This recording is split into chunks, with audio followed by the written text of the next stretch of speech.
There is mounting pressure tonight on Supreme Court Justice Samuel Alito after a report that a symbol used by election deniers was on display at his home 11 days after the January 6th attack. CBS's Scott Macfarlane on how Alito is responding.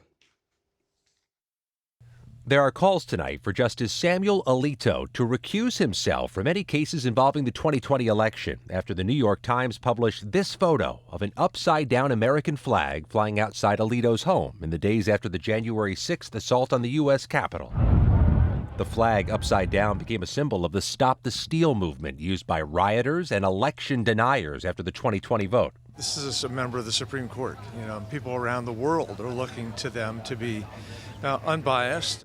In a statement, Alito told the New York Times, "I had no involvement whatsoever in the flying of the flag. It was briefly placed by Mrs. Alito in response to a neighbor's use of objectionable and personally insulting language on yard signs."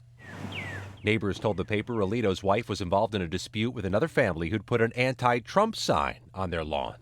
At the time, the High Court was considering 2020 election challenges and now is weighing critical cases involving Donald Trump, including whether the former president is immune from prosecution for efforts to subvert the election.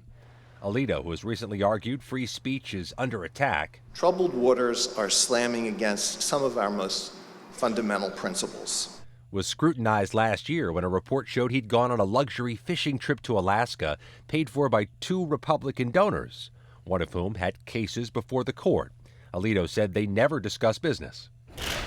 Alito's fellow justice, Clarence Thomas, also faced scrutiny after it was revealed his wife Ginny sent text messages to former White House Chief of Staff Mark Meadows, challenging the 2020 election results. The Supreme Court Code of Conduct says justices should not be swayed by partisan interests and should remain dignified and respectful. Maurice? Scott Macfarlane at the Supreme Court, thank you.